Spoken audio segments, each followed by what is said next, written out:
Now, can you believe this? We're actually headed to the smallest country in the world, Sealand. It's this crazy little platform off the coast of England, and I'm about to spend the day figuring out what life is like out there. We're talking limited space, limited resources. It's basically like living on a movie set, but it's real life for these people. This is going to be wild. Get ready. All right, so first things first, you got to understand, Sealand is tiny. We're talking about a platform, barely bigger than a basketball court. Imagine waking up every morning, 360 degrees of ocean. It's got to be surreal. The people who live here, they're not just surviving, they're living. They've got their routines, their jobs, their whole existence revolves around this platform.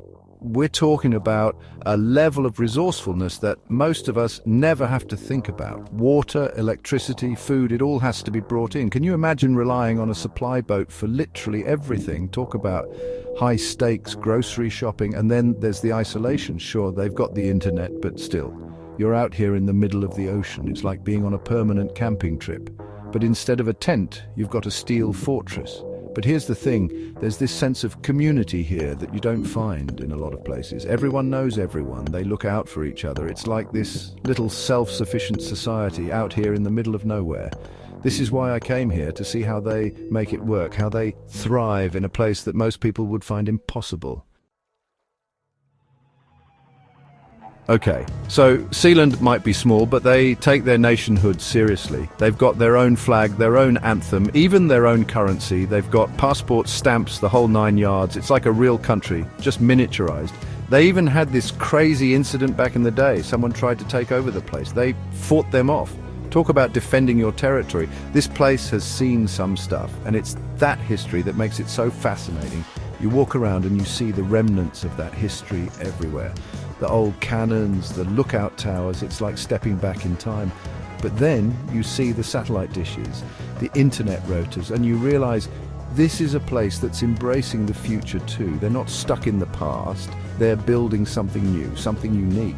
They're proving that size doesn't matter, that you can create a nation, an identity, even if you're on a platform in the middle of the sea. So I had the chance to meet the people who call Sealand home. There's Michael, the son of the guy who founded this place. He's like the Prince of Sealand. He told me stories about growing up here, about the storms, the isolation, the adventures. And then there's the caretakers, the people who keep this place running. They're ex-military, engineers. They're like a crew from a sci-fi movie, each with their own expertise. They showed me the generators, the water filtration system. It's like a miniature city out here. They even let me send a postcard from their post office. How many people can say they've mailed something from Sealand? It's these little details that make this place so special. It's not just a place, it's a community, a family. They've shared meals, stories, experiences that most of us will never even imagine. They've faced challenges, overcome obstacles, and they've done it all together. All right, let's talk about fun. When you're living on a platform in the middle of the ocean, you got to get creative. No clubs, no movie theaters, just you and the vast expanse of the sea. Fishing is huge here. I mean, it's all around you, right? They've got their rods, their lines, their favorite spots. It's not just about catching dinner, it's about the ritual, the peace of mind that comes from being out on the water. And then there's the sunsets. Let me tell you, I've seen some sunsets in my life, but nothing compares to watching the sun dip below the horizon from Sealand. The sky explodes with color. It's like a painting come to life. They've got board games, books, they even have movie nights, projecting films onto one of the walls. It's about disconnecting from the noise of the world and reconnecting with each other. So I woke up before dawn, the sun rising over the ocean, casting this golden glow over everything. It was incredible. We had breakfast, simple but delicious, eggs, toast, the works. Then it was time to get to work. I helped out with some maintenance, checking the generators, making sure everything was running smoothly. It's amazing how much work goes into keeping this place going. After lunch, Michael took me up to the top of one of the towers. We could see for miles. The ocean stretched out before us, endless and powerful. It was a moment of pure awe. We spent the afternoon fishing, didn't catch much, but it was still a blast. As the sun began to set, we gathered together, sharing stories, laughter, and a sense of camaraderie that you just don't find everywhere.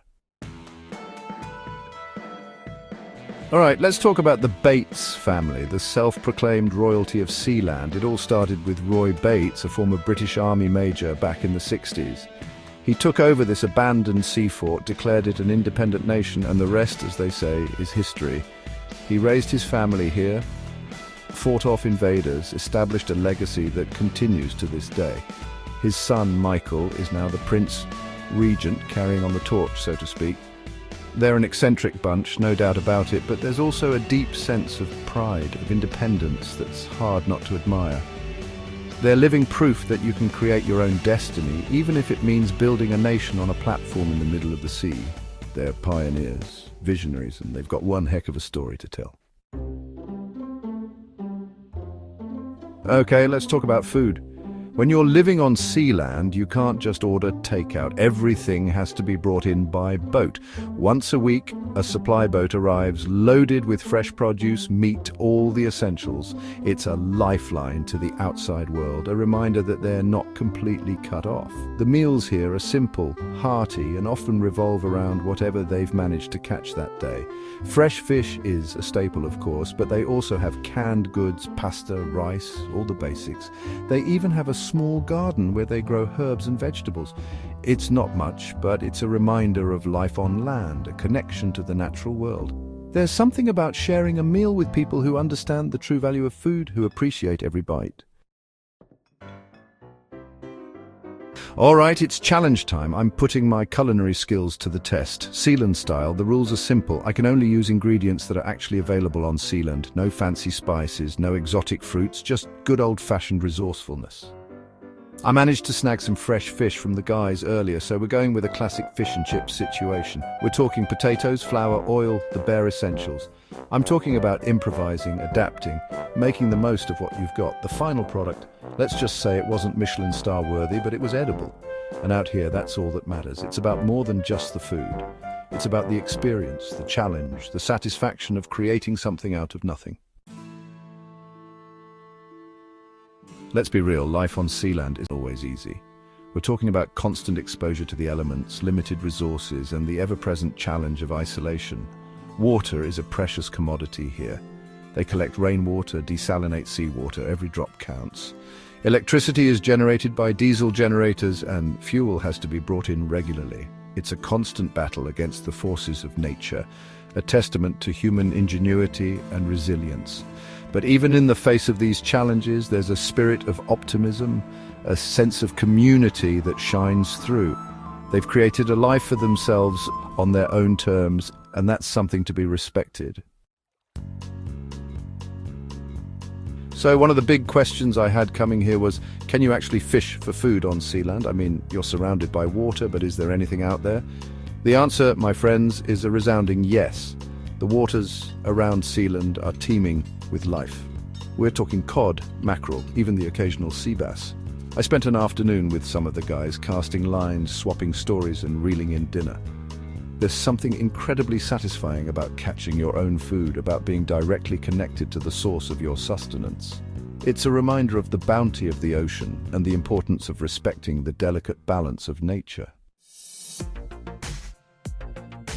And that's a wrap from Sealand. This place is truly one of a kind. It's a testament to human ingenuity, resilience, and the enduring power of community. I came here expecting a story, but I left with a newfound appreciation for the world and the people in it. If there's one thing I learned from my time on Sealand, it's that size doesn't matter. It's about the people, the connections, the shared experiences that make life worth living. So, here's to the dreamers, the doers, the ones who dare to create their own reality. Keep exploring, keep pushing boundaries, and never stop believing in the power of the human spirit. Peace out. Thanks for joining us on this journey through Sealand. Don't forget to like, comment, and subscribe for more unique travel adventures.